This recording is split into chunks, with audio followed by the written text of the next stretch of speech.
Welcome to Behind the Curtain, where we discuss everything from aliens and conspiracies to ancient civilizations and religions, all from a biblical perspective.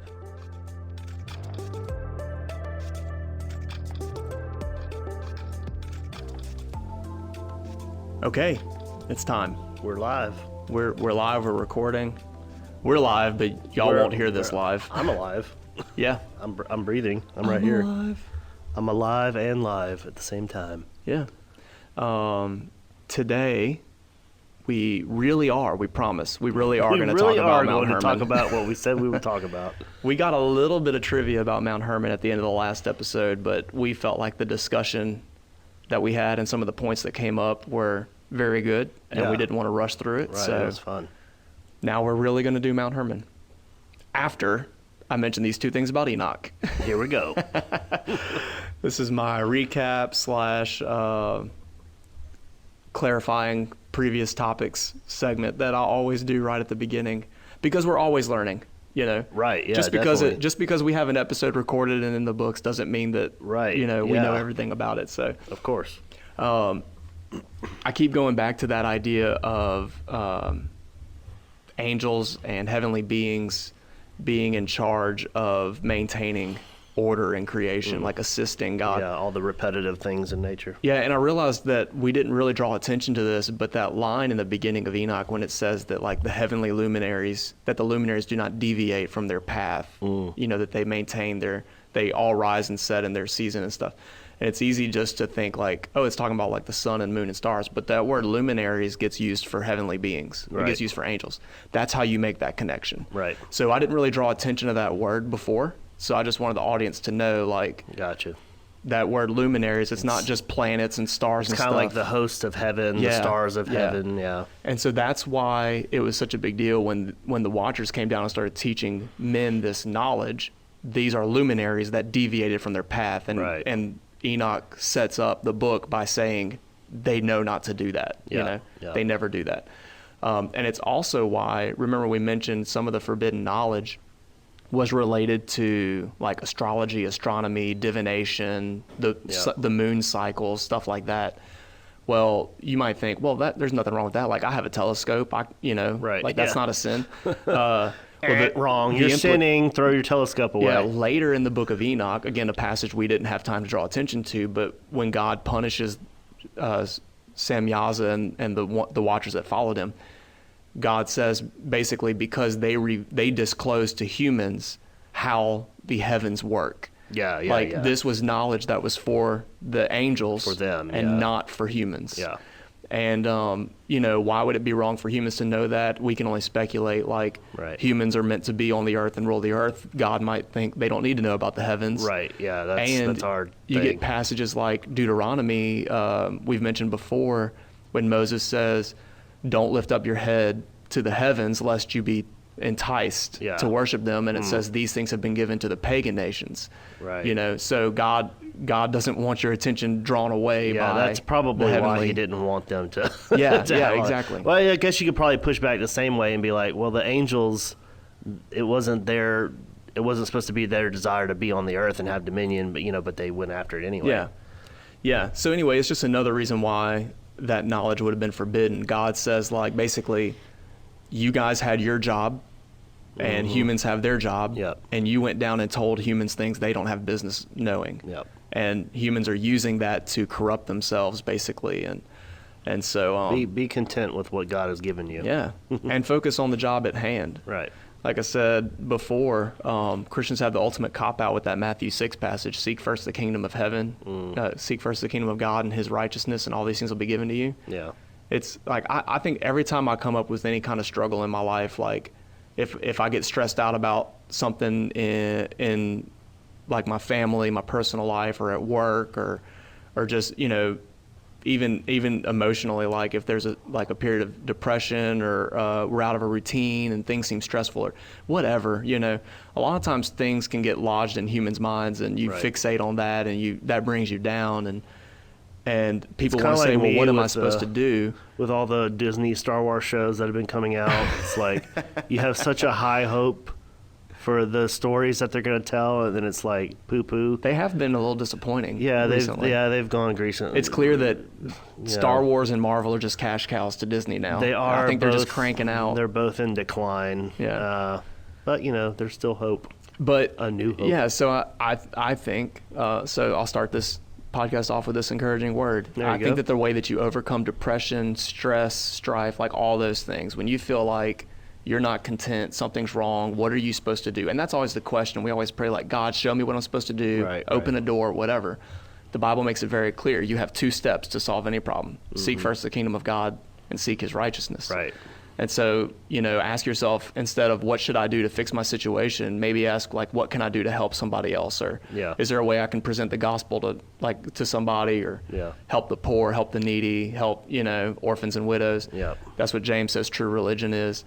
So anyway, that I'm sharing that because that's something that I've encountered, I feel like pretty often. The devil will try to discourage you with something, and then I say, instead of worrying about how to fix this problem in my life, I need to worry about the gospel, and God will sort that out for me, right? Yeah, right. So there you go. Now we can talk about crazy stuff. We need to pass the tithing plate. Yeah. And if you receive that word, Pastor and if Ryan, you wanna, there's a little old lady out there that has a $10 bill in a cookie jar somewhere. But it is interesting how humans want answers, right? Like we always feel like, and again, I think that part of the conflict and stress that comes upon us in certain situations in life is just from not having enough information to make a decision, right? True. Like, hey, if I knew how blank situation was going to play out, I would know what to do. Right. But you don't always have to know everything. No, we don't. So, and we can't.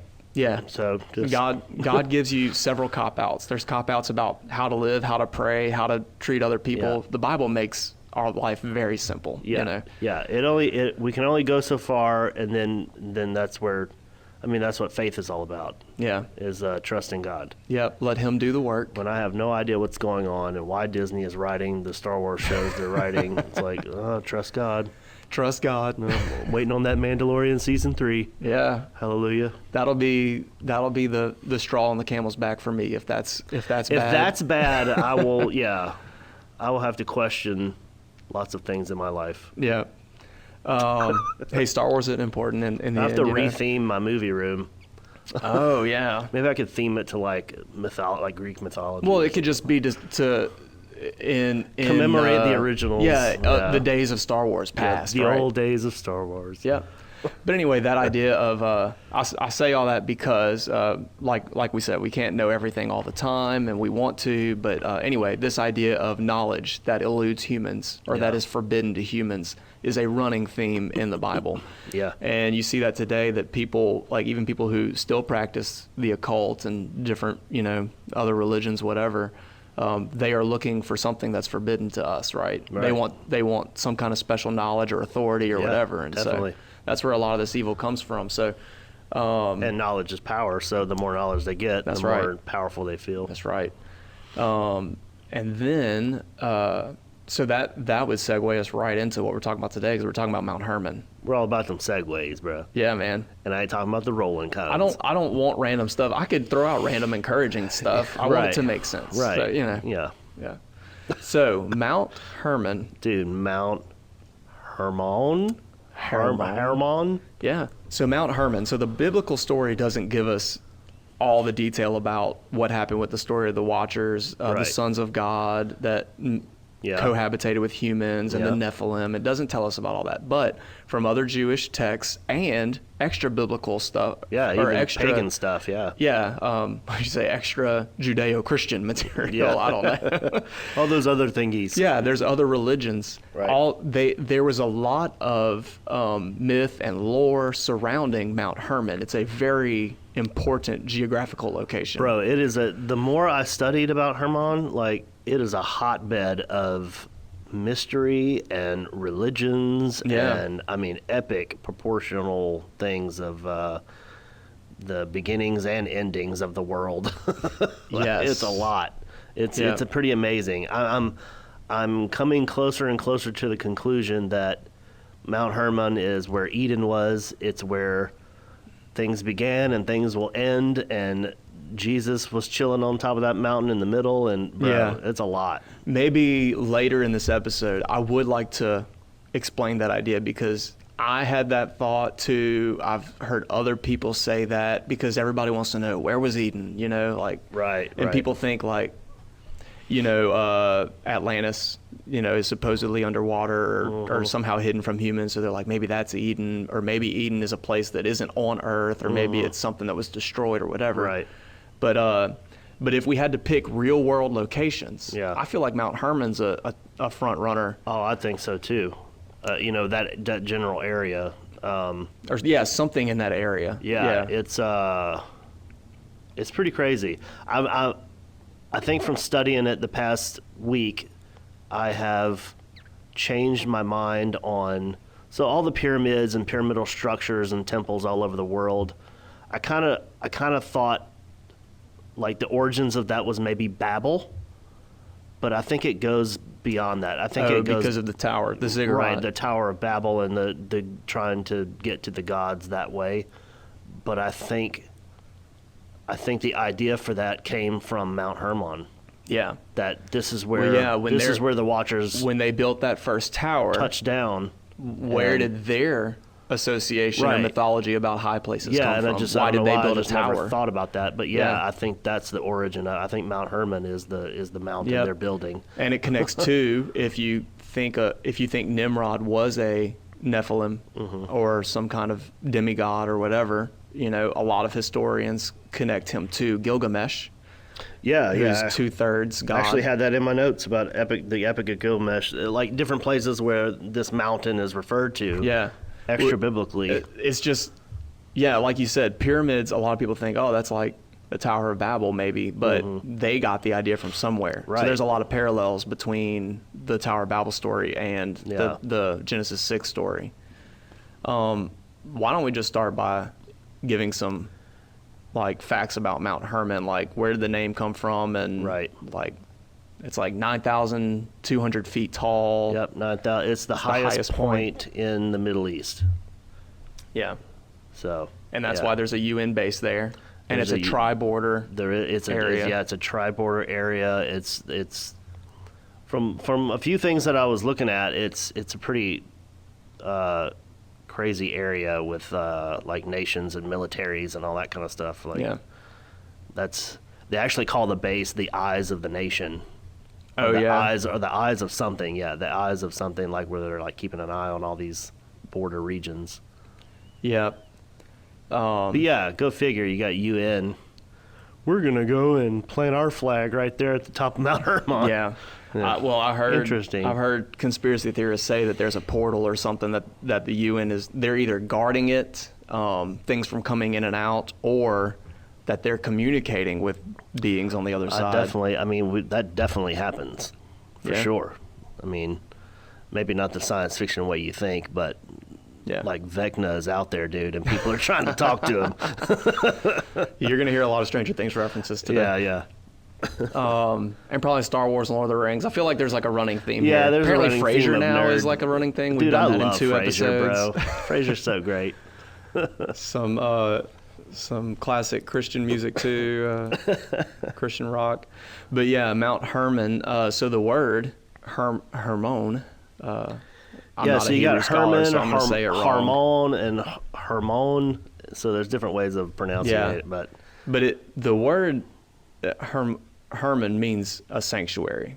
Which, think about a sanctuary as like a dedicated place. It's a sacred place. Area, it's safe. Right. Even a lot of people have the association of safety. Right. So that's what the word itself means. But the root of Hermon is haram. Haram, yeah. Which is a different word. Remember the gorilla Harambe? Harambe. That's ironic. What if Harambe the gorilla lives on top of Mount Hermon? Well, I was thinking that it's kind of ironic because haram means to destroy. Ooh. So, spoiler alert, but that's also kind of dark. It's kind of a dark joke to make. Yowza. But the root word for Hermon is haram. And it means, and I'm just looking at like a Strong's Concordance right now. Okay. It says to ban, devote, or destroy utterly, completely destroy. So think about when Israel moved into Canaan after the Exodus, and God was saying, you have to completely annihilate these people groups that have polluted the land. Yeah. They were haram. Clans, yeah. They were set apart for destruction, right? Right. So as you said, set apart for destruction. So that's one of the root words that I have, the Semitic root word, consecrated. Consecrated. Set apart for a purpose, Yeah. for whatever that purpose is. Yeah. Destruction. So there is when we're doing linguistics like this, you do have to be aware of certain fallacies. Like I said, the word Hermon means sanctuary. So there may be a connection between Hermon and Haram, but it's like the word hot dog. If you took the root of that, it doesn't mean a canine that's warm, right? It's a food. Okay, so we do hot dog. We do want to be aware of, like butterfly. That's another one. I'm always going to remember that anytime I order a hot dog now. That is I will take one hot dog, and what I mean is, yeah. What I mean by a hot sweaty dog, canine, dude. It's like Ron Swanson when he goes to that diner and he's like, give me all the eggs and bacon you have. Yes. He's like, I'm afraid what you heard was I want a lot of bacon. I and understand eggs. what you heard is give me a lot of eggs and bacon, but what I said was give me all of your eggs and bacon. Well, so that is a translation fallacy that we have to be aware of. Like if someone in the far distant future was looking at the English language and said, apparently they cooked dogs and put them on these pieces of bread and it was called a hot dog, that would be wrong. Yeah. We would know that was wrong. But I thought they were man's best friend. Yeah. So I'm not saying that applies to this. Like you can see kind of the connection between the idea of like haram can mean to devote or to ban or to, dedicate for something. And so in this case, it's dedicate for destruction. But so the word Hermon meaning sanctuary, that's kind of a logical leap. Right. That kind of makes sense. Yeah. So I'm just trying to play devil's advocate here. Yeah. Well, the Semitic root that I found, it said consecrated, and then there's also the Arabic term al-haram, which means a sacred enclosure. Yeah. But it's just an area that is considered holy or sacred. So it could be holy or sacred, and if you believe that, if you use that root word haram, then it does mean that maybe has a negative connotation. Yeah, maybe there's something bad about it. It's of course it's speculation again, but it kind of makes logical sense that like it's a sacred area with what happened there with the Watchers coming down and them forming, in my opinion, the world religions and all of these pagan ideas of, what the spirit world is and who you should worship. But then, all of that being wrapped up in they're coming for war.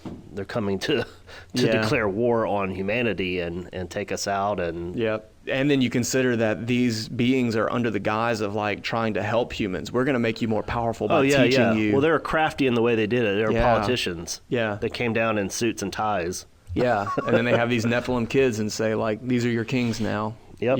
Yep. Sacrifice yourselves to them, basically, Thus right? The empires of the world were born. Yep.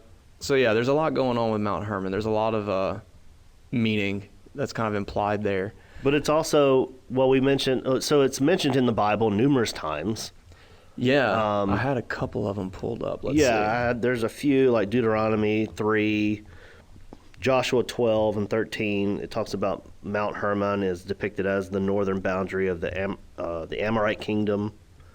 There's one First Chronicles 5, Deuteronomy 3. I think I said that. Yeah, there's multiple places where it's talked about. Yeah, and it is also the border. The area to the north of that is Bashan. Yeah, that's a big deal. Yeah, so Bashan is essentially associated with death.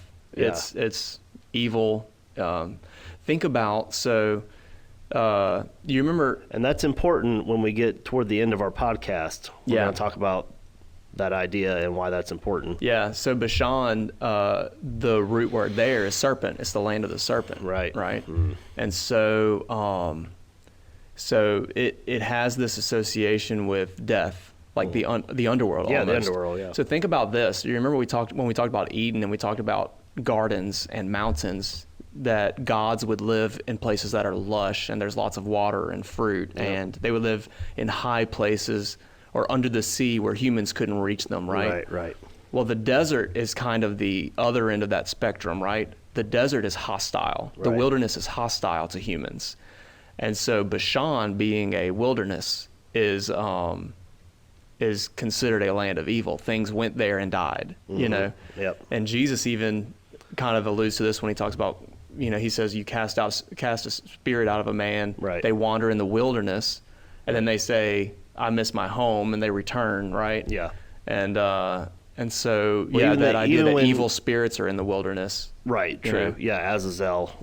Yeah, that's where he was buried, west of Hermon. Even that connection of like when Jesus was prompted by the Spirit after his baptism to go into the wilderness. Mm-hmm. He was going into the place of death. Right. Who's there? Yep. Who meets him there? He finds the devil. You know, the devil's there, and he's like, hey, why don't you throw yourself off the pinnacle? And you can say the devil went down to Bashan. He was looking to make a deal. Went down, and he was going to make a deal with Jesus. But yeah, it's like that interesting thing. He's like, hey, if you're the Son of God, kill yourself. Yeah. You know, but that essentially is what he was saying. Throw yourself off the thing, and which I think is if you are the Son of God, you'll be fine. The angels will catch you. Yep. Which I think is interesting because he was trying to figure out if Jesus could die, basically. Yeah, exactly. You know, because he's like, I might have to kill this dude later. I like what Heiser said. He was fishing for information. Yeah, exactly. He was probing. Was that the first trust fall? Or the throw yourself off and the angels will catch you? The distrust not fall. The distrust fall? Pretty funny. Yeah, it is. So Bashan, King Og is from Bashan. And we talked about him having the bed, the ritual bed. Yeah, we mentioned that, yeah. And so he was a Rephaim. He was a giant. He was a king of a giant clan. Mm-hmm. And so he had to be wiped out by the Israelites. So, and then there's some allusions to Bashan in like the prophets when they talk about the evil spirits or the wild animals that wander and, you know, stuff like that. Mm-hmm. These are the kind of places that those are found. Right. And so... And all of that area that you're talking about as being Bashan is where Mount Hermon is. Yeah. And... you know what else is interesting is when you look at like when the kingdom of Israel falls into idol worshiping Baal and Molech and Asherah and all these, there it's led by the tribe of Dan, who is in the north. And so there's another association there. Like they were worshiping these spirits, right? Another association with the north is that because of the way the water, if I remember this right, the way that the sea and the Jordan River and all that goes along the border of this territory, invading armies would come from the north. They would have to come across and go down into Canaan and Israel, that area. Yeah. And so there was this association that like destruction comes from the north. Yeah, everything from the north. So all of that is Bashan and Mount Hermon. There's all these things associated with that area. Lots of things going on, yeah. And then many different deities and temples were built on there's Mount temples. Hermon. Yeah, we're going to talk about more in depth of those temples and what was found up there. Well, do you want to go ahead and break into that now? Let's go ahead and get into it now. Let's do it. Mount Hermon. Yeah. So you've got temples and altars, and the weird thing is I heard that these altars that they found that are, I think people claim that they're Roman, and they don't really know if they are. But there's altars all along this area that line up with the summit of Mount Hermon. Yeah. It's kind of spooky. Yeah. So. There's definitely a lot of polytheistic things going on that mountain throughout time. And later on, we'll talk about Matthew 16 and the different gods that are worshipped in that area. But yeah, one of the interesting things, Ryan, that I found on studying some of those ancient sites on Hermon is this thing. It's called a stele. I guess you pronounce it as stele, but it's S-T-E-L-E. Mm-hmm. Yeah. Really interesting thing that this guy found back in 1869. There was a British explorer. 1869, Charles Warren. He is on Mount Hermon, and he finds this temple, and he finds this stele, which is a stele it's like a monument. It's made out of stone. It can be made out of stone or wood, but it's like a tower pillar type shaped thing that's as a monument for something that has happened in the area. Right, yeah. You see that a lot in the Bible where God tells the children of Israel, hey, create a monument. As soon as they got off, into dry land with after the party of the Red Sea, he's like, build a monument. Yeah. Put these stones together and build a monument. And blah, and blah, there's, blah. I mean, I feel like Egypt and Rome and stuff are known for these too. Like these are really common to do. Oh, yeah. And so it's interesting what this thing says on it. It's at the British Museum, and basically it says in a Proto-Greek language. They've had 3 different translations of it, but in essence, it says something about the god. Now, this is where it gets kind of tricky. So the British Museum has their translators translate what this thing says as being the holy god, which would be we would assume is the God of Israel. That the holy God commanded these certain beings to take an oath and then go from this place. Go down the mountain? Right. Okay, yeah. And so it's this idea of like, oh, wow, that's Genesis 6. Like, where do we know of beings taking an oath, from a heavenly realm and all this stuff? And then there was another translation that came out that added and took away a couple of words. They don't really know why. And you can study all this on your own. It's a lot of information, but there's a guy's name is Doug Hamp. He's got his master's in Hebrew language and theology. He actually had Dr. Heiser on his show about this topic, but he thinks with a lot of stuff that I can't get into just because it's so complicated, but I'll give you the website. If you just search Doug Hamp and the steel from Mount Hermon, it'll give you all the information on his website. But he does a lot of like word stuff, Okay. all that gymnastics. But he thinks it says the God, meaning not God Yahweh, but this other God. And kind of like saying Elohim, right? Kind of like not Elohim, necessarily it's big like G God. a God. And then there was a couple of words I mentioned before that they took out, that they didn't translate. Well, he says that those words are super important because they could potentially mean bull of Bashan. Oh. So the fact that we're talking about Bashan there, it kind of ties in with this, is like bulls of Bashan in the Bible, in Psalm 22, some scholars say are like connected to demonic entities or hostile entities in the spirit realm. See, that's another perfect example of something that every time I hear somebody talk about that, they make it out to be humans. Right, yeah. Like, oh, that's the Romans or the priests or whoever. Right. That crucified Jesus. Well, there's also, and it's kind of a running joke, like in Bible colleges and stuff, because I remember hearing this when I was there, with like the bulls of Bashan or cows of Bashan was like a stab at like the females in Bashan, because they were loose, and all this stuff. So the Israelites called them cows, and it's like that was kind of a running joke. So we would throw around that phrase a lot, just being stupid.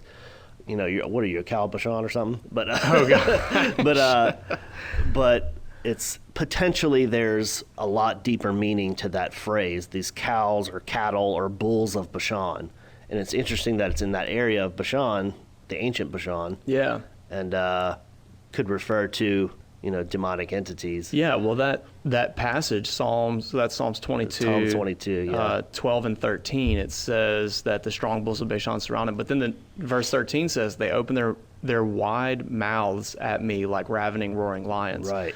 So that's a comparison that doesn't fit a bull. Right. Like bulls don't open their mouths wide, and right. that's a predatorial creature. Right. Yeah, that's pretty cool. In the book of Enoch, I don't remember if I mentioned this or not. It seems like maybe very briefly, but in one of Enoch's visions, he talks about bulls falling from heaven, having calves, and so people say that's symbolic of the Watchers and human women and the Nephilim. Yeah. So like that's another illustration. Like if that's where the writer of Enoch got that bull idea. Maybe so. That these are spirits, bulls of Bashan, because that would be that same geographic area. I mean, that's pretty cool. I want to say there's some other deities that are connected to that bull type imagery. And it's funny that there's like cryptids of like, mythological characters like that are Minotaur, that are half bull. Yeah. Just interesting stuff, man. Yeah.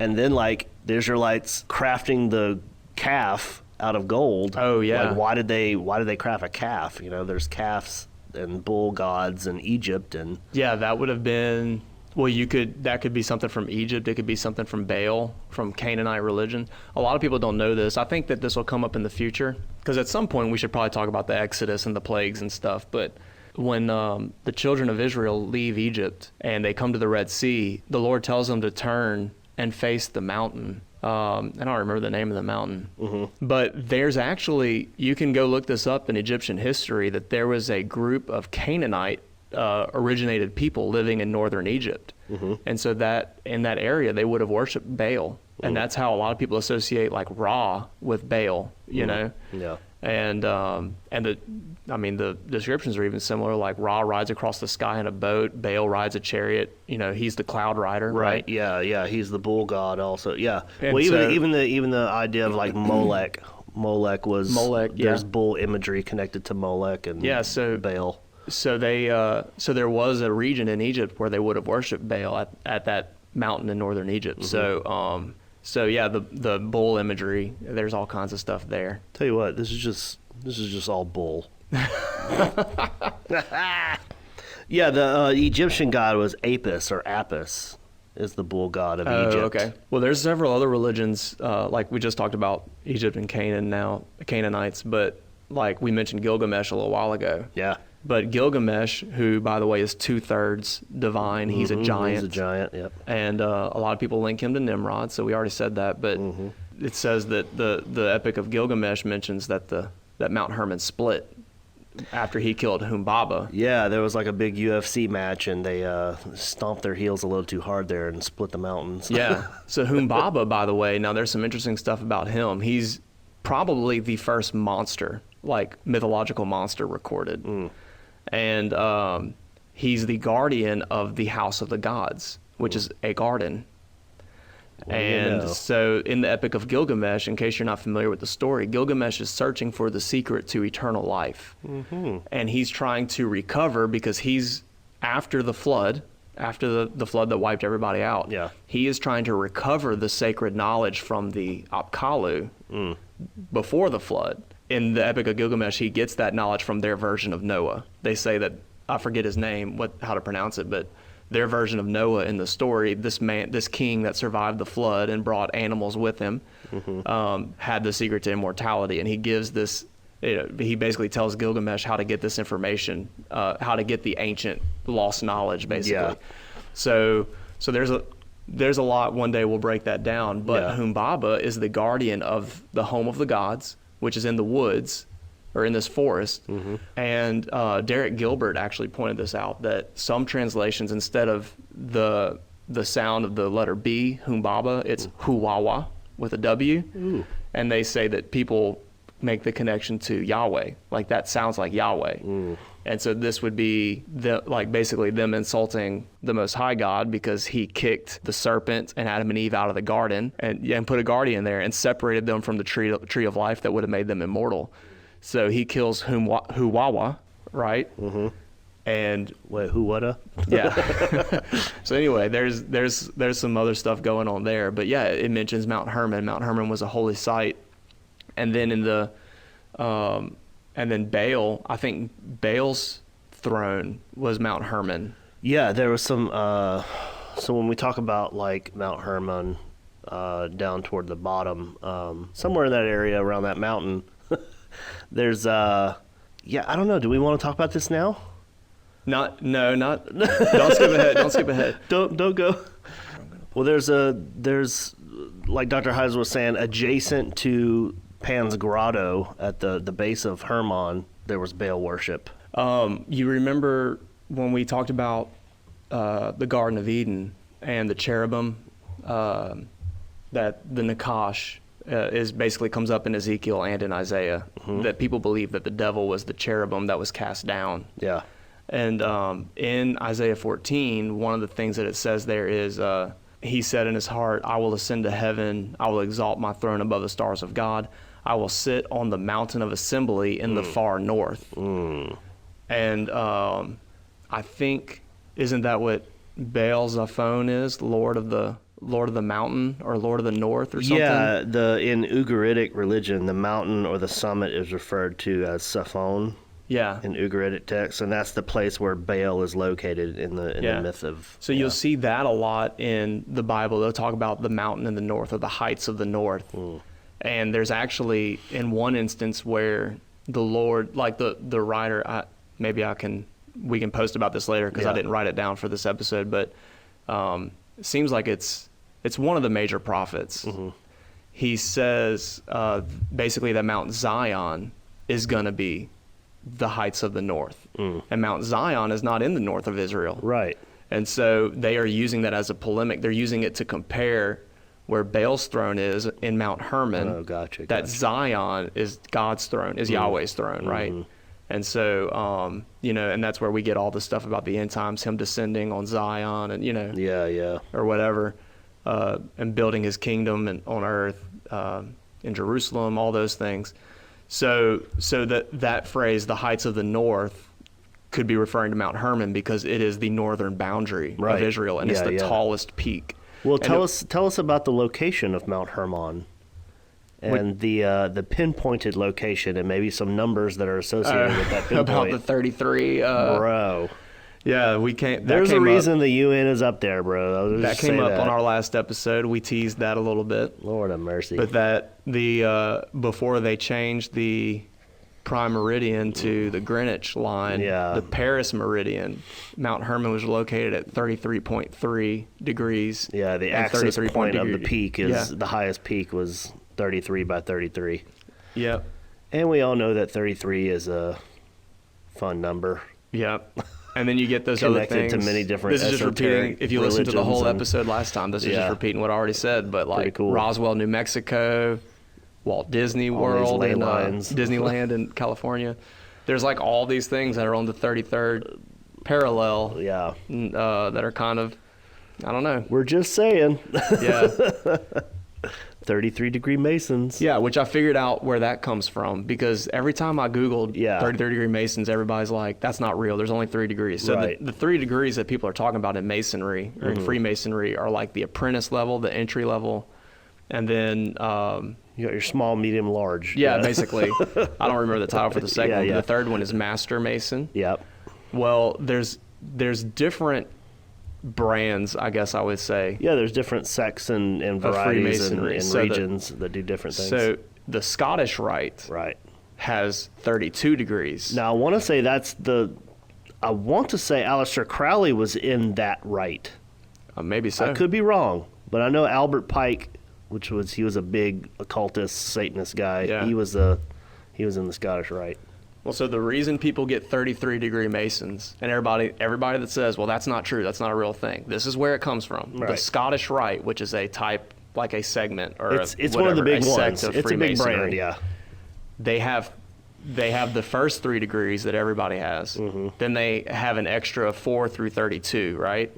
And so 32 is kind of the highest you can go, unless you're like a really exceptional person that has helped the community. 33 is like an honorary title. It's not so it goes something you can achieve. It has to be bestowed on you. Yes, exactly. As if you're being accepted into some. The sword of Hades circle. Must touch your shoulders for this for this honorary position. No, I don't know, but I looked for that for a long time. I was like, bro. It's got. I hear too many people talk about 33-degree Masons for it to be something that's made up. Right. That I think that's where it comes from. Yeah. So you have to do the Scottish Rite. Dude, Google right now. So the compass is their logo kind of. I wonder what degree that compass is set to. Oh man, I don't know. If it's set to 33, I'm a freaking throw this drink that I have against the wall. That'd be dope. Yeah, because they got the compass and then they have the letter G. They say it's to represent God.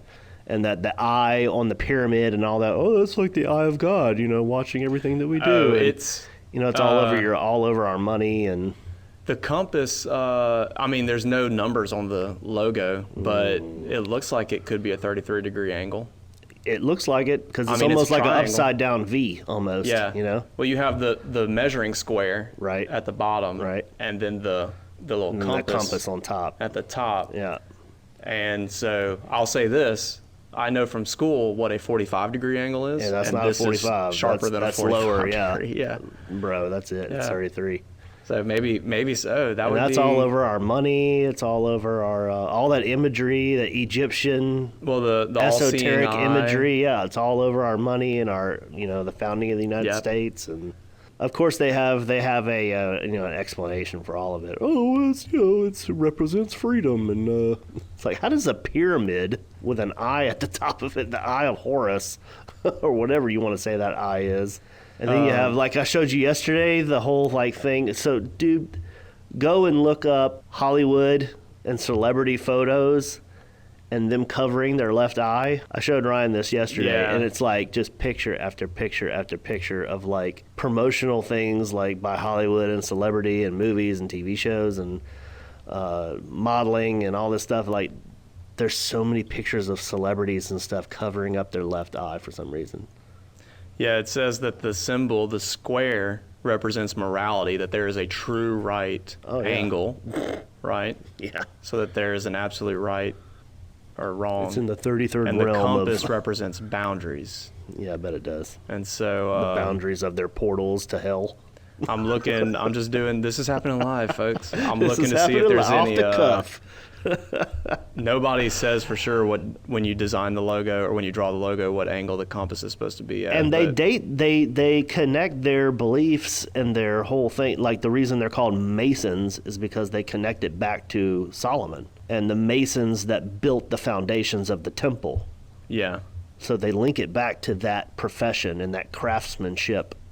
And of course, there's a lot of lore and really weird, fun stuff about Solomon and demons and temples and all kind of weird stuff. Yeah. Well, and it's important to know too that like I said, I thought it was odd that so many people, just doing quick Google searches to see what I can quickly, so many people said 33rd-degree Masons are not a real thing. Right.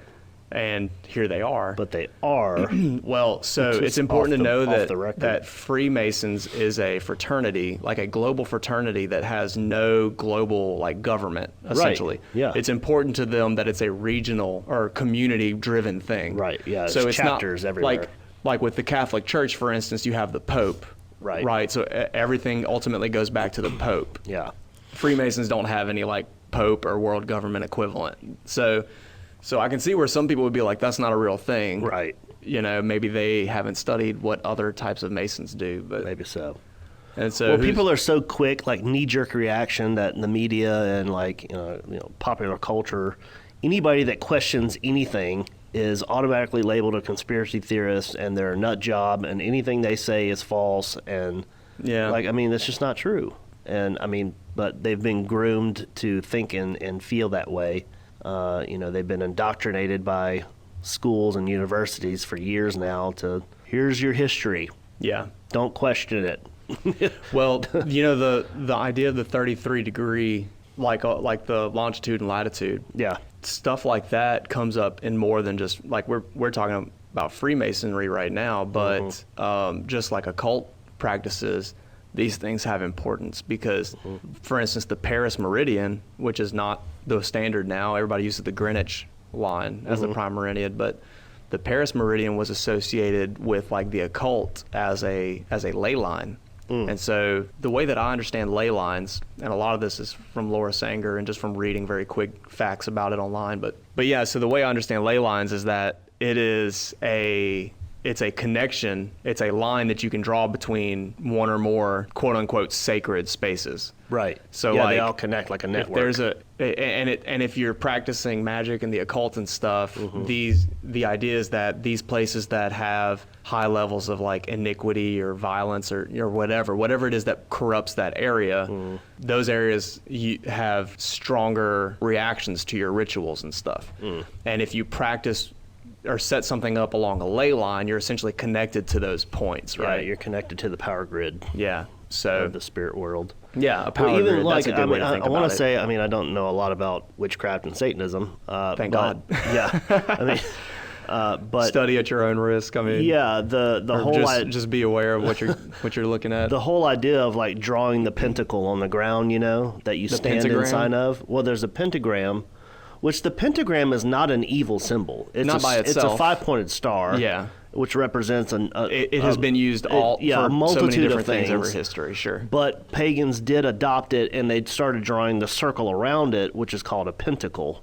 Okay. Which they would draw that and stand inside of it, and that was kind of like their portal to the spirit world. Yeah. Almost like creating a doorway. Yeah, it was a way to... All the witches and pagans out there, correct me if I'm wrong, please. Write in and send us the corrections. Yeah, my understanding is that we could have you on the show. It's a way to summon or capture a spirit or something. Right. Or connect to a spirit. The same with like, what's the American Indian things that everybody hangs in their houses and all in their cars? The dream catcher things. The dream catcher, that's exactly, to my knowledge, that's exactly the same thing. It's to catch things. Well, you're going to catch something. It's a net. It's a spirit net. Oh, man. Yeah. So Mount Hermon. Yes, and Mount Hermon. That's what we're talking about. We got off into spirit fishing. Are there any other historical highlights? I mean, we talked about it appears in the Bible. Another appearance in the Bible that's not bad is like, I think in Psalms it talks about being refreshed with the dew of Mount Hermon. It says something like the dew of Mount Hermon falling on Mount Zion. And so, for instance, because Mount Hermon is in the north, it would catch the weather and stuff, and Mount Zion is in the southern part, so it's drier. And the Mount Hermon is known for its snowy peaks. Yeah. So it's like feet and feet of snow up there. And then in certain times that snow melts and then comes down the mountain, and there's streams, there's fresh waterways that come down the mountain from Hermon. And in the bottom, the valleys of Hermon, there's these gardens and grottos and all this stuff that catches these pools of water, and people would come there for the water, and supposedly, it's really connected to like fresh water. Yeah, so like I found it right here. It's Psalms 133. It says, as the dew of Mount Hermon, or it is like the dew of Mount Hermon, which falls on the mountains of Zion. So they're juxtaposing these two ideas that Mount Hermon is very moist and has the snow and the rain and all that stuff, and Mount Zion is in a drier area. So it's refreshing. It would be refreshing to have the dew of Hermon. I wonder if they have a Mount Hermon water bottling company around there. I don't know. Fresh Hermon water? Maybe so, but you know what they do have? I wouldn't drink it. Speaking of snow, you know what they do have on Mount Hermon is a ski resort. They do have a ski resort. Yeah. Dude, we're going to set up a Patreon and everybody give to the annual Behind the Curtain ski trip to Mount Hermon. Dude, I love skiing, man. I've never skied in my life. I think months. I would be terrified. What if the Watchers came down and skied down the mountain? Maybe if you ski so fast you black out and you have a vision of a Watcher or something. They're the ones that started like skiing. Or maybe there's a line. Maybe there's like if you cross certain points, that pathway. You summon I don't know. Bro. I'm making all this stuff up. Wild. Don't listen to me. All right, so are there any other historical highlights that we need to cover real quick about Mount Hermon? Not that I'm thinking of. Matthew 16 is a big deal. Okay, well then let's get into that because we've gone over for a few minutes for sure. The association of Mount Hermon with this great evil that polluted the earth, right? It is a hotbed of spiritual connection. It's a hotbed of even to this day, the UN being there, and like it's a hotbed of like stuff still. Controversial place. And it was understood by again, just repeating ourselves, but the Bible was not created in a bubble, right? Exactly. So like the mythology around Mount Hermon wasn't made up by Jews. It existed in all these cultures, and so they are using the same knowledge that these other cultures are using. So like the significance with Baal and the wilderness and all that stuff. The Watchers descending. I mean, we know that they appear in other cultures as Titans or Apkallu or whatever. Yep. So there's all this significance with that area. Well, Mount Hermon appears in the New Testament. Oh yeah. And you miss it if you're not paying attention. Yeah. If you're not familiar with the geography. Exactly. It doesn't say Mount Hermon in some places, but we know it's Mount Hermon because of the geological. The context. Yeah. The geological things that are mentioned. Right. I don't know. Should we read it real quick? Yeah, let's do it, man. Like so here's some instances where we're going to talk about where Jesus actually goes to Mount Hermon. if Jesus is going there and he thinks it's an important place to go and deviate from his ministry to go take the disciples there in Matthew 16, there's got to be some important significance there. He definitely has something to say when he takes the disciples there. So yeah, I'll let you read it, and then we'll discuss some interesting. Well, then what we're going to do is we'll look at Matthew 16. Now, this story is repeated in Mark and in Luke. I think a few people might know this story. Yeah. Yeah. We have a few different religions and denominations founded off of this verse. Yeah, so what we'll do is we'll look at Matthew 16 first. We're going to look at Matthew 16 and 17, and you can see this story reinforced or repeated in Mark 8 and 9 and Luke 8 and 9. Mm-hmm. So by the way, which I don't want to spend a lot of time explaining this, but Matthew, Mark, and Luke are called synoptic gospels, right? Because they focus more on the historical story of Jesus' ministry, right? And a lot of people think they use similar sources. So you'll see a lot of similarities between these three books. So this story in these two chapters appear in all three of these books. Right. So and that's why a lot of people focus on John a lot, because John's a little more different. Yeah. And John was one of Jesus' good buddies, so yeah, he John had some more insight maybe. These guys are more focused on the historical, the journey of Jesus and the ministry of Jesus. Yeah. Whereas John focuses more on his identity as the Messiah, his identity as God. Right. John makes all kinds of claims about Jesus that seem crazy or seem a little extravagant, but it's because John's focusing on a different type of story. So Matthew 16, and we'll start in I think 13. Yeah, we'll start in verse 13. It says, "Now when Jesus came," I'm reading ESV, of course. "Now when Jesus came into the district of Caesarea Philippi." Boom, there. That's the clue. Okay? That's our breadcrumb. Yeah. So it says he asked the disciples, "Who do people say that the Son of Man is?" And they said, "Some say John the Baptist," who would have just died at this point, right? Yeah. John didn't get ahead in life. Jeez. That's so bad. It's weird that some people would say Jesus is John the Baptist when they were alive at the same time. I never really thought about that. Yeah. Some say John the Baptist, others say Elijah. So again, Elijah he represents all the prophets or it says Elijah, and others say Jeremiah or one of the other prophets. So people think he was some reincarnated prophet. Yeah. And that seems weird to us in modern day, but we'll explain in a minute why it's not necessarily. But Elijah, just a second, we pointed out already the story about him being taken up in the whirlwind. Mm-hmm. That it's debatable whether he actually died or not, or went to heaven, or was still was just on another place on earth. Because they have the whole thing about him writing a letter to the king. Yeah. And how did he write a letter from heaven? If he was dead or. Yeah. So, but if you read that passage, I thought this was interesting in studying that topic, that the prophets told Elisha, when Elijah's jacket, his cloak drops. Mm-hmm. His mantle. And his mantle. That's this the spiritual huge, word, fireplace, the word. Piece of wood from his fireplace, throws it down. No. He's like, not that mantle. His mantle, his cloak.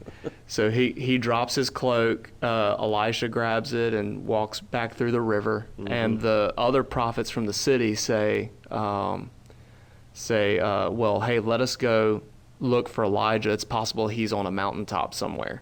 And Elisha's like, okay, you're not going to find him. Yeah. But okay.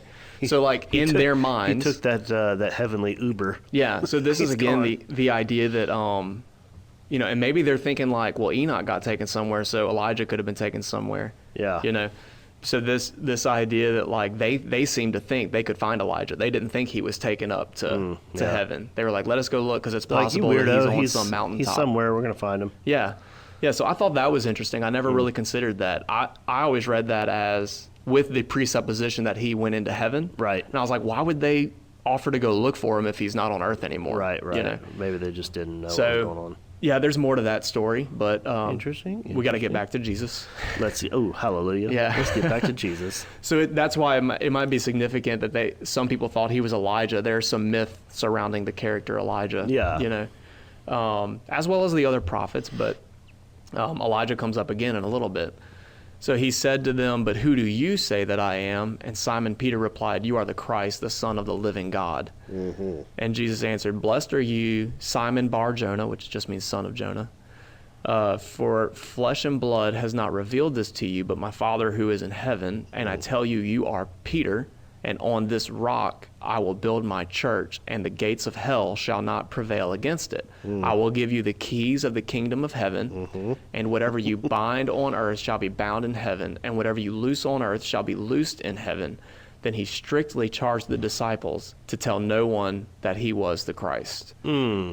So, dude, okay, this is a loaded passage, and here's what gets me, and this is why everybody's heard this a dozen times. Yeah. Here's why this is going to be fun, is because we spend a lot of time in the modern day trying to guess and study and figure out what Jesus is talking about. What are the keys? What is the rock? Yeah, what is the binding and loosing? Yeah, binding. What is all this stuff that Jesus is talking about? And we have all of our I'll tell you what the charismatics believe. Huh? Oh, yeah.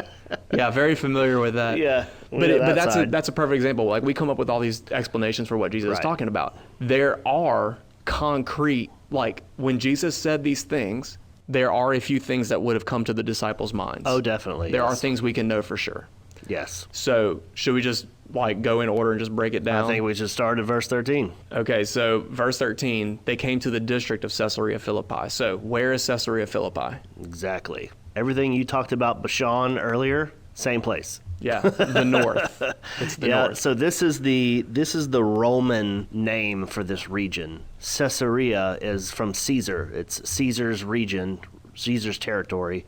And then it's interesting that this Philippi is on there too. He was I don't know exactly his title, his official title, but he was kind of a Roman either overseer or leader or maybe a governor type figure of that region. Mm-hmm. So a lot of regions in Rome were named after Caesar. So to kind of give this one a distinct place, they called it Caesarea Philippi because it was under the guidance of this guy, Philip. Okay. But yeah, this region is right at the base of Mount Hermon. This is where it's at. Yeah. It's in this region. Yep. It's in the tippy top of the area. How nation. We know that Jesus was standing there was because he mentions the gates of hell, or actually the gates of Hades. Right, which is, again, another thing. Everybody tries to guess what he's talking about. So we know exactly where he was. Yeah, he's standing in front of the gates of hell. He's standing in front of, there's a ginormous rock yeah.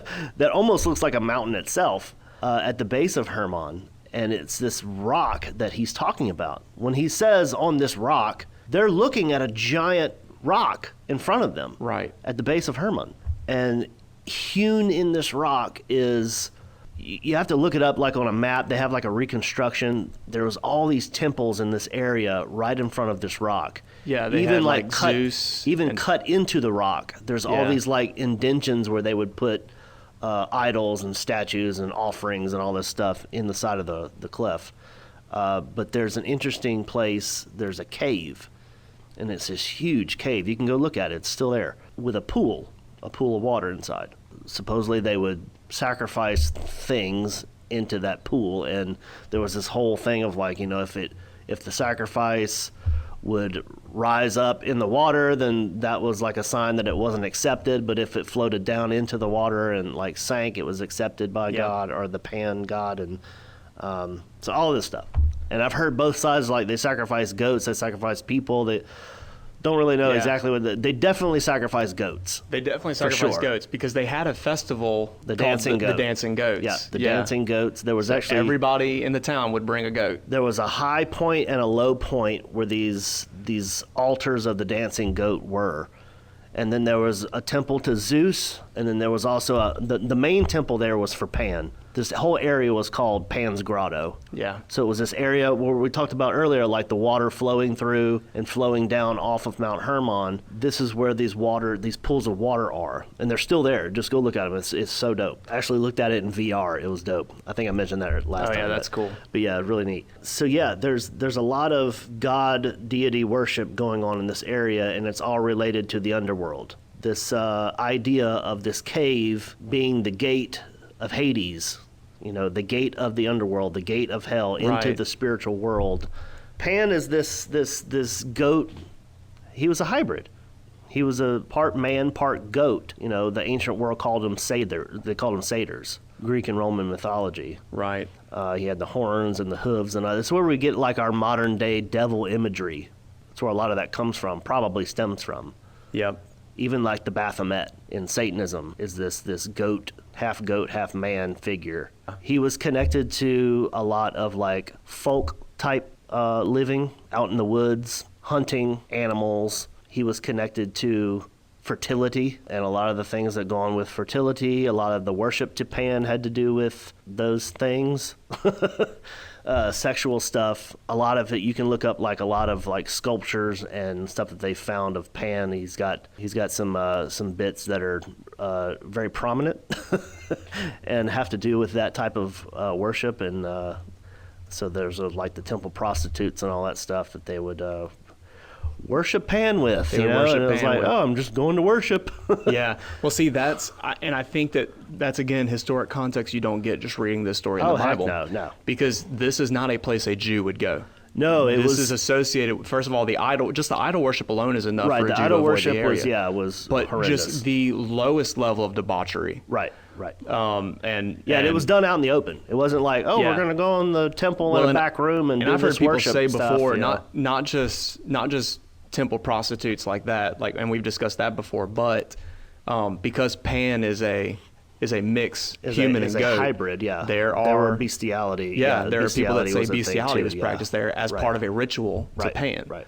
So, I mean, this is not a place Jesus should be. Right. You know? So Jesus is like, hey, we're going to go to Capernaum, and not Capernaum, Caesarea Philippi. yeah. And they're like, whoa. Wait a minute, like we do not go there. Yeah, I kind of imagine them walking around with like their hands over their faces, probably, like oh my gosh, don't look up at the idols, don't look up. So it's kind of funny. It's kind of taboo that Jesus would take them there to begin with, but there's a reason. Yeah, it's a very strategic reason. Yeah, and then this idea that that's the gate of the underworld. Yeah. So again, Mount Hermon, we mentioned before, like what if there's this connection between Eden and Hermon because the serpent was cast down to the earth, right, or to under the earth, down to the bottom, and so the base perhaps of Mount Hermon. At the top of this mountain you had a portal to heaven, and at the base of this mountain you had a portal to the underworld, Sheol, right? Yeah, it makes sense. So that's kind of a theory. Whether it's just an adopted motif or it was actually legit, I think it was actually legit. Yeah. But well, I heard that in one of these areas, I thought this was cool. I don't know if it's this particular cave to Pan, the Grotto of Pan, but they would sacrifice goats, and what would happen is there was like a toxic carbon, monoxide gas or something that because of the heat and the steam coming up from these pools, it was toxic, and the priests were tall enough to be above the gas, but the goats were not. So the goats would walk through this gas and breathe it in and pass out. And so the people saw that as the God taking the gods accepting the sacrifice. Yeah. And they said that in some cases these priests or whoever would wear tall shoes to make sure that they were high enough. Like, I need a priestly ladder. yeah, exactly. Like platform shoes or something. But and thus platform shoes were But born. I thought that was a cool little bit of trivia. But so this is the gate to Hades, and so he's saying here, I tell you, you are Peter, and on this rock. So So people, he's talking about the Pope, or he's talking about himself, the gospel. The secession he's talking of Peter, and he's talking about the revelation of they're looking at this giant rock that is known for debauchery, satanic worship, paganism, and the underworld itself, death and destruction and sacrifice. Yeah, so what he says is, on this rock.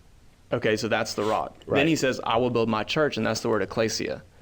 Which is interesting because, some Christians, if you've been to church a long time, you may be familiar with that word, that's where we get our modern word church from. Yeah, ecclesia or ecclesia. It doesn't mean the church is in like your local Baptist church, that I go to on Sunday morning. Yeah. It's a gathering of people. Right. So like Pan had a church. The people that came here to perform these festivals and rituals, they were assembling. They were the ecclesia of Pan. Right. So Jesus is saying, on this rock, I'm going to have my church. Right.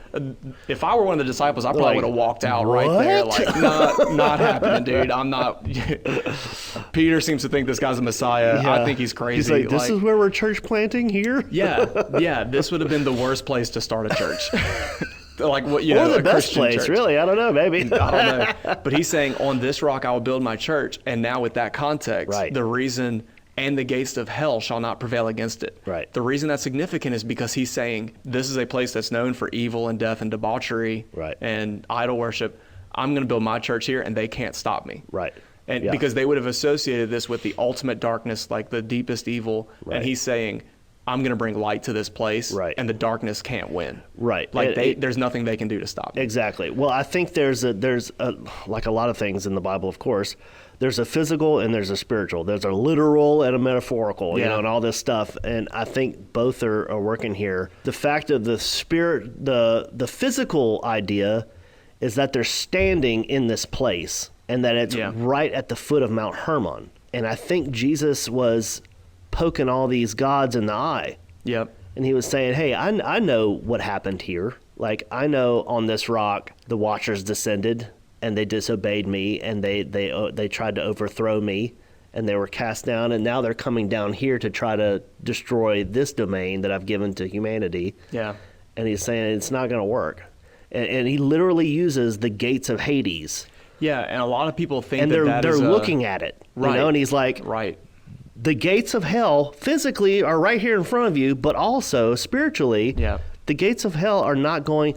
Now, our English translations say prevail against it. Yeah, that's what I was about to say, yes. Which, that is not the correct reading. A lot of times it gets interpreted in English as an offensive statement. Right. Yes. Yeah, it's not the correct reading. You can look this up. It's scholarly research where the real translation there, because I hate English and all this stuff, you know, the predicate, the preactive noun or whatever the flip they're talking about, is not present there for it to say prevail against. The words there that are there in the Greek actually mean they won't withstand. Right. It's a defensive statement. Right. And so it's an offensive statement that Jesus is saying the church is going to be on the offense and their gates are not going to hold up. Christ, Jesus' church. Right, exactly. Yeah, and that just, again, I like that context. I love it. It really emphasizes it. You see how powerful, and not just powerful, but like provocative. This was a bold statement for Jesus to make. Yeah. To go to this wicked place and say, on this rock, I'm going to build my church. I'm going to tear it to the ground. Because again, this would have been Pan's gathering. Yeah. Instead of the word church, we should just say like gathering, right? Yeah. Like Pan's worshipers, his gathering is they gather there to perform these rituals. And he's saying, I think I'll make my gathering here. Yeah. And they can't prevail against me. Yeah, and the whole idea was everything that was planned by the opposition, you know, of the underworld and the gods and the watchers and all this stuff, everything that was planned, I'm going to destroy all of it. Yeah. I'm going to flip it all to me. So just continuing on, because there's so many things we can take now that we have that historical context. Like picture yourself standing there with the disciples. The idea that he says, you are Peter. Okay, he says, and I will give you the keys to the kingdom of heaven. Yeah. And he talks about binding and loosing. Yeah. So imagine. Wait, back up. I have two more points. Excuse me. Let me. This is just speculation. I was thinking about this. Rewind. So when he says you are Peter, I'm not even sure if he's really talking to Simon. You know, Peter, I'm not sure. Because Peter is Petros. It means rock. Yeah. So I'm wondering if he's looking at the rock and he's saying, this rock. Yeah. I don't know. Just an interesting thing there. Well, it could be that he's comparing either specifically. Almost like he's saying, you're the rock, and on you, I'm going to build my church. You know, I don't know. Yeah, it could be. I've heard people say before that the word Simon translates to like reed.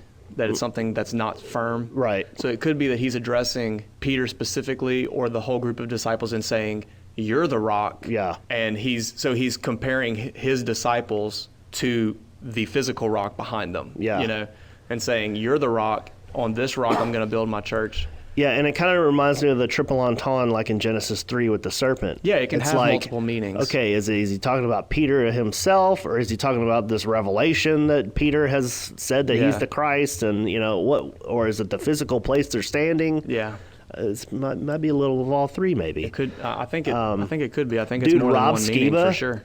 He talked about this passage and he said, and he's a filmmaker, and he's like, I see this like a film in my head. He's like, when Jesus looks at Peter and he says, who do you say that I am? Or who people say I am? Peter, you know, he finally speaks up and he's like, well, you're the Son of the living God, you know? Yeah.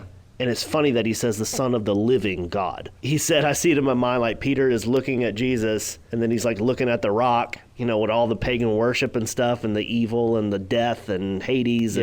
And then he looks back at Jesus and he's like, you're the Son of the living God. Yeah. And he contrasts that culture of death with the idea that Jesus has come to bring life. Yeah, that's awesome. It's so dope, bro. And before this, like Jesus says, the God of Abraham, Isaac, and Jacob. He says, I am the God of Abraham, Isaac, and Jacob. And Jesus says, so he's the God of the living. Yeah. Right? So like there's this association of life. Yeah. You know, and we've talked about that before, our dichotomies, right? Sure. You know, life and death, darkness and light, chaos and evil versus just order. really cool little, we're never taught any of this stuff, man. He's standing in a place with all this death and darkness, and he's saying, and it just makes you're the Son of the living God. It makes it pop out like a freaking 3D image, man. It's so cool. And it could also be, you know, like you mentioned, they had the little I forget what they call them, but the little holes for like idols and stuff. Yeah, they're like, they look like doorways, like these overarching doorways carved in. It could also mean, like, he could also be comparing Jesus to that like these are not real, like these idols don't represent a real gods. Right, like you're the living God. You're alive, you know, you're real. So, yeah, there's a lot of depth there. Even the connection to Zeus and Satan in the New Testament. Yeah. So the fact that Zeus has his temple here, you know, Pan was a big deal for sure. But And we right also next have to Zeus it right is next Zeus. door. Yep. You know, you can go look it up. They have reconstructions and illustrations of like this is where the platforms were for each temple. It's dope, man. But yeah, Zeus was his next door neighbor there, and he's often connected to Satan. Yep. And then what about the keys to the kingdom and binding and loosing? Oh yeah. So what my understanding of this is, we mentioned in the last episode, or when we talked about the afterlife, I think when we talked about the Watchers in Tartarus and all that, and we talked about Sheol, or the world of the underworld, basically is the realm of Satan, right? Or Hades, because Hades would have been the Greek god here. We saw in that parable of the sheep and the goats that he says, come into the kingdom prepared for you since the foundation of the earth. And then here he says, I give you, and he's talking to the disciples, the keys to the kingdom of heaven. Right. And so it is a symbol that like the kingdom of God is on earth. You know, like Jesus even said, so this is something that comes up a lot, is like, is the kingdom of heaven or the kingdom of God, is it something in the future, in the end times, or is it something now? Yeah. And the answer is it's both. Yeah. Like it's here and it's still coming. Yeah, the church fathers called that the already not yet. Yeah. It's already here, but it's not yet fulfilled fully. Right. Right. So Jesus even said, if I perform miracles by the power of God, the kingdom has arrived among you. And he says, but he teaches the disciples to pray, your kingdom come on earth as it is in heaven. So we're trying to work this thing out here. So the kingdom is here and the kingdom is coming. And so I think that he's connecting that idea. He says, I give you the keys to the kingdom, and whatever you bind on earth will be bound. And then you get eschatological passages like in Revelation where he says that he took the keys of death and Hades. Yeah. And those two words are important. They don't mean the same thing. Remember we said that the grave is the place where the body rests, right? People physically die, but then their spirit goes to Sheol. Right. And so all through the scripture, there's the idea of the harrowing of Hades, or the harrowing of Sheol, where Christ, or God, Yahweh, is not going to leave his righteous ones in Sheol. He is going to go in and basically take dominion and redeem his people. Yeah. So Jesus, in Revelation, he fulfills that. He has the keys of death and Hades. And so that represents physical death and spiritual death, right? Yeah. And so I think that all that's looped in here. The keys to the kingdom of heaven. It was all warfare. Yeah. You know, the passage that escapes in my mind right now, the reference, but where it talks about he put all the powers to open shame, triumphing back with all of the people that were in hell, coming out of there and making them look stupid because they had no idea that was going to happen. Nope. And then the idea of binding and loosing, well, with the historical context of Genesis 6 and Caesarea Philippi and Pan, worshiping Pan, right? He's basically saying, if you allow this, it's going to be allowed, and if you don't, so what are the keys to the kingdom? Like, he's saying, I'm giving you authority. Like, now that you have the truth and you know what the plan is, you know the key. I've established the kingdom. Now you just need to go and declare it. That the kingdom is here. Decree and declare, Josh? Yeah, dude. Like, He's like, yeah, I'm the king. The kingdom's here, but you need to go tell everybody to throw away their false gods, and you're not a slave to them anymore. Yeah, but think about the story about the spirits that are bound in prison. Yeah, in prison. And the idea that Mount Hermon was this place of rebellion, of transgression. And so I think that some of that comes in. We didn't do this. This was one of the things I wanted to do, recapping Enoch, but I had a whole segment called honorable mentions that we were going to talk about. You've been talking about this honorable mentions thing. I know. I did get to mention my honorable mentions. I didn't get to mention them. But Jude quotes Enoch. Peter references Enoch with the chains of gloomy darkness and all that, Tartarus and all that. Yep. But there are several other passages in the New Testament that scholars and people will say it's possible they were getting an idea from Enoch. Yeah, they were alluding like to John 3, where Jesus says, no one has ascended into heaven but the Son of Man. Right. He could have been getting that idea from Enoch, from the book of Enoch, because he's the Son of Man in that story. But one of the ideas was Paul saying, don't you know you'll judge angels? Yeah. Where would Paul get that idea? Yeah, that's not in the Old Testament. Yeah. Not that I know of. He gets that from this story about the Watchers being bound in prison and humans being set on thrones in heaven, right? He says, one day you're going to judge angels. He's talking about rebellious spirits, rebellious angels. Oh, yeah. So I think that's connected part to this of the idea keys. too. Yeah, it's authority. Yeah, I think that he's saying whatever you bind on earth will be bound in heaven, and whatever you loose on earth will be loose in heaven. He's saying that Paul even says that we are the ambassadors of Christ, right? So we carry that authority on the earth now. And if you think about the temple, like we've talked about portals a couple times. So Eden was God's house. That's where heaven met earth. That's where God walked among humans. And in the Old Testament, it was the temple. God was in the holy place, and the priest was allowed in there, and that was in Israel. So Israel lived in God's presence. Well, now in the New Testament, the body of Christ, the ecclesia, is the temple. So you have to think of yourself as a portal almost. Yeah. Like wherever you are, the kingdom of heaven is supposed to be touching earth. Yeah. Okay. And so I think all of that is in this keys idea. Sure. Whatever you bind in heaven, or loose in heaven. It's not a Bob loose on Larson exorcist passage that's talking about, oh, you can bind a demon, of alcohol off of your life if you just bind it. Yeah. But yet somebody keeps letting it loose. And that's again why at the beginning of this podcast we bind Satan and we bind the devil, and I don't understand who keeps letting him loose, though. Again, going back to the book of Jude, he tells a story in there about how the false teachers mocked things they didn't understand. And he says even Michael, when arguing with Satan over the body of Moses, did not dare blaspheme or whatever. But he says, the Lord rebuke you. Yeah. So like even Michael, an archangel, he would understood, not curse Satan. Yeah. This is not my role to do this. Yeah. He says, the Lord rebuke you, which that's another topic. And we're not saying that, the people that believe that binding and loosing is like taking hold of evil spirits. I think that there is some truth to that, but it gets kind of taken out of proportion. Yeah. I think taken out of control. I think they grab it and run very far, very fast. Yeah. So, but it is this idea that he's saying you represent the kingdom on earth, right? And so what do you think about the portal or the doorway or the rift that was in Eden that God put the cherubim to guard, not to get back into eternal life, lest they reach out and get the tree, of life. That obstruction is now unlocked with these keys. Yeah, that eternal life now is that unlocked. We have eternal life, we can unlock that gate. Just the fact that place, Eden, represented the home of the gods, right, or Yahweh's presence. Yeah. If you release Yahweh's presence on earth. But yeah, the idea that like you have access now. You represent the kingdom on earth. And we can go and explain the gospel to someone and release, with the authority that we've been given by Christ, we can release that everlasting life for someone else to accept. And receive. It's true, man. We're all keys, bro. It's good stuff, bro. Hallelujah. Man, I want to keep going. Oh, we got one more point. Dude, the Mount of Transfiguration. What mountain was that on? Well, logically, it was Mount Tabor. No, it had to have been Mount Hermon, right? It had to have been, because they were in that area. I love how Heiser, he's like, the only mountain in the area is Mount Hermon. Yeah. He's like, it has to be Hermon. That's literally where they're standing. They're standing at the Grotto of Pan, and if you pick your head up a little bit, that's Mount Hermon. You see this. So if you look past the rock, there's the mountain. So that's another reason why the Transfiguration story seems so mystical to us, but he was basically raising a flag. He was declaring war. Because he was saying, this is where the angels transgressed. This is where humans rebelled.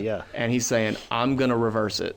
Actually, that's Michael Heiser's book, right? Reversing Hermon, yeah. But the Mountain of Transfiguration is where Jesus is, being a human, appeared to take on a divine body.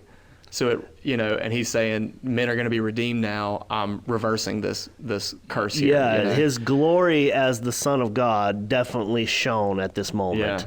And the disciples saw it. And the fact that, so there's Elijah again, that was what I was going to say, that the mention of Elijah was significant because he represents the prophets. Moses appeared. Yeah, he represents so they the law. both show up. How did they get there? Yeah. Well, where are they? Their spirits have to be alive somewhere for them to show up, right? And so now they're showing up in the physical world through maybe the portal on Mount Hermon. Yeah. Maybe the barrier is the doorway, very thin the between rift the two worlds is there. The veil is thin in that area, and they just step through. Yeah. I told Josh it's kind of like, this might not be a good example, but in Stranger Things, when the thing is trying to come through the wall in Winona Ryder's house. Yeah. It's like the barrier was very thin. Yeah, the Demogorgon was pushing through the wall trying to get in. Yeah, so that's essentially how portals work. And there's places on Earth where the barrier is very thin, and that's I think so. The top of Mount Hermon might be one of them. Yep. There's another interesting parallel here that's between that Christ thing and the Transfiguration story is when Peter says, or when he says that he's going to have to die, and Peter says, don't say such things. I think with that historical context, the idea that that's where spirits went, the gate of Hades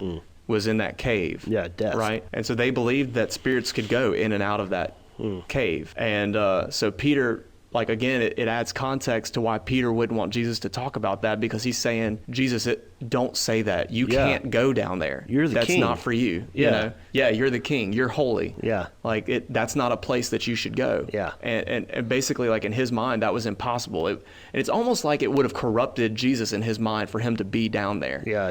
And then there's the association that, like, they did believe that heroes could come back up and basically possess, or they had to fight their way through the bottom level of Hades and get through. And so Peter may have had this idea that, like, it is possible for a spirit to come back through there, but it's extremely difficult, and Jesus is going to have to fight his way back. And Jesus is saying, you're seeing things from a human point of view. You see that storyline teased out even in Hollywood and in movies and stuff, like Percy Jackson. I don't know if you've seen that, but like, so his mom gets kidnapped and sent to the underworld, and he has to go and get her. Yeah. And he has to fight his way through. I think he starts out with the Minotaur. He has to kill the Minotaur, and then he fights his way through Hades to get his mom back. Well, I think of the ending of the Hercules cartoon, too, where Meg, he goes to rescue his girlfriend, and her spirit is, like, going down the toilet bowl, like the toilet bowl in hell.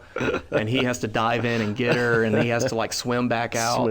I just think that, like, that's probably what Peter was thinking. Yeah. And he was like, don't say that. You can't go down there. That you should not go there. You can't. And Jesus is saying, you're seeing things from a human point of view. We think, okay, he's going to die. Okay, yeah, death. Yeah, okay, yeah, we know what death is. Yeah. But to them, death was a whole different thing than we think of death. We think of death as like, oh, yeah, okay, our body's dead, and, we put it in a grave, and, it's forgotten about. No, not to them. Like, that was the start of a whole new thing.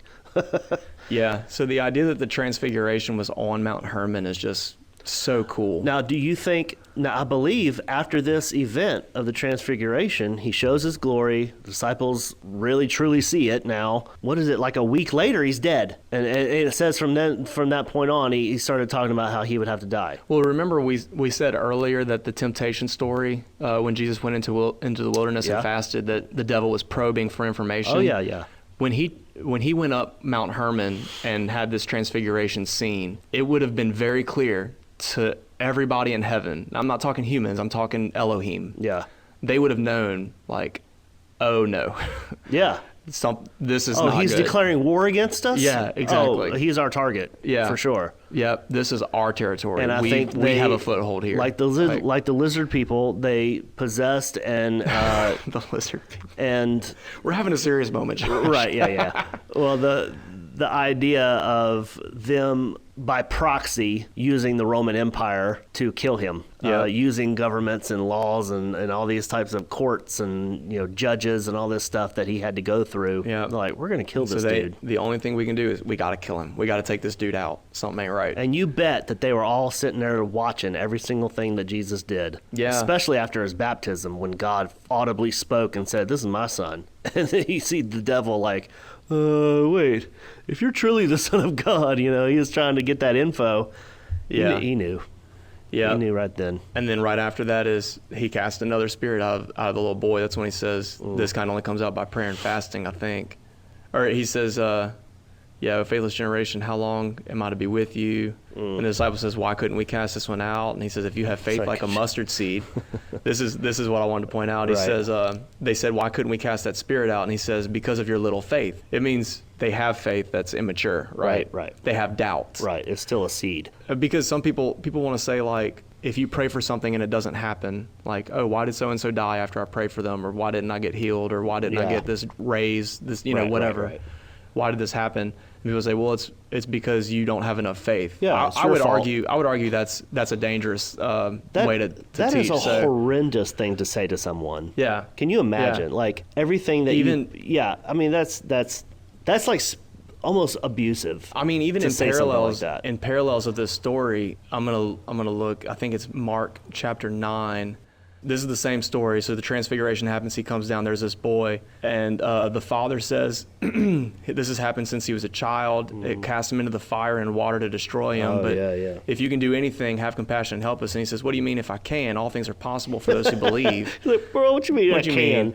And the father of the child cried out and said, "I believe. Help my unbelief." Yeah. So I think that's the key. I don't think it's good to tell people like, "Oh, you don't have enough faith." Faith is like an on-off switch. I believe Jesus is the Messiah. Right. Switch on, Right. But doubt is still a factor. Sure. And so this father that brings his child to Jesus says, "Help my unbelief." Yeah. And I think that's the process of like, as we trust God more, right. That we see his works in our life. And then just the basic idea that I don't think we don't really understand these days as well is like God is God. Yeah. Like He's God. We're not. The fact that like we pray for something and it doesn't happen, like that has nothing to do with us. Right. Like we're just privileged to be able to communicate with God. Yeah. And that He hears our requests and we make them known. It's not that we're, all right, God, here's my list of things you need to get done for me.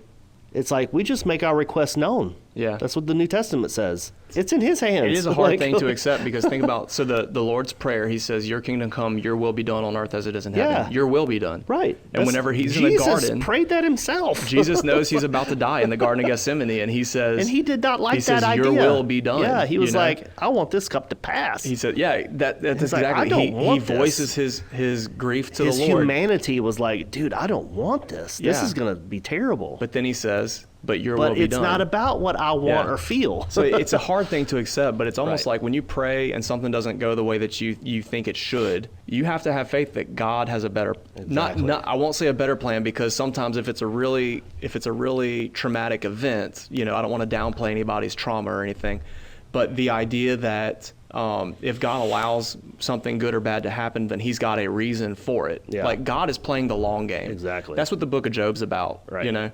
And so, and actually, when you pray something and it doesn't happen, but you still are in the same position, you're like, God, I trust you. You're faithful.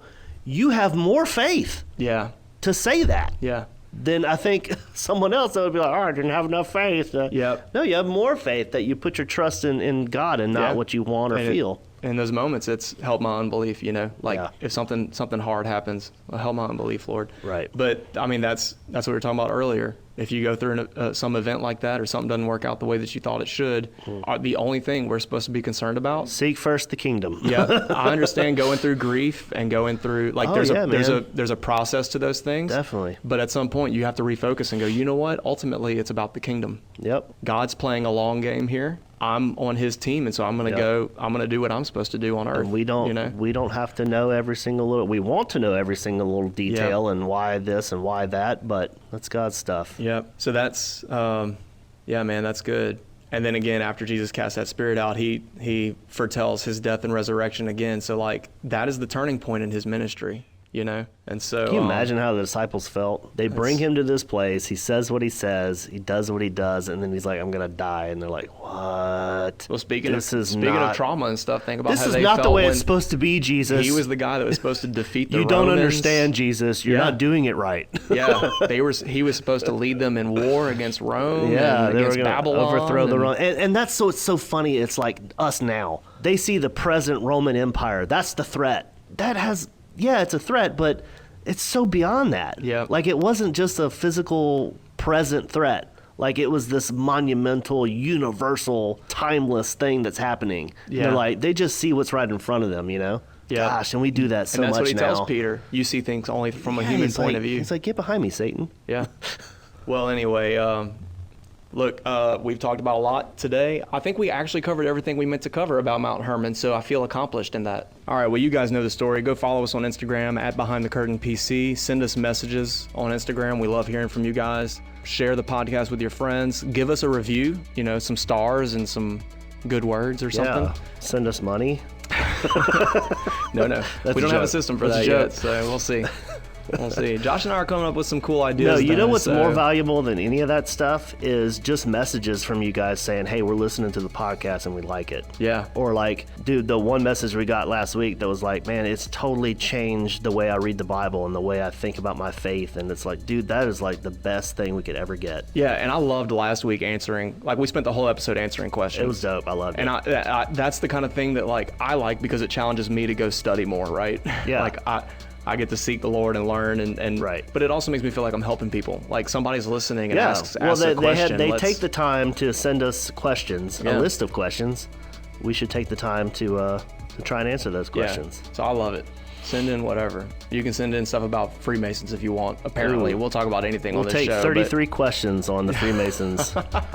Dude, maybe our 33rd episode. Dude, our 33rd episode, we could break down Masonry. Yeah. You know, this is 13, I think. Uh-oh. And it's Friday. Wait, really? Whoa. We are recording this on a Friday. Wait, okay. Yeah, this is, Friday. It's not Friday the 13th. Oh, I was it's like, wait a minute. We're past 13th. Friday the 13th. This is the 23rd. And on that note, we'll be going. Thanks for joining us, everybody.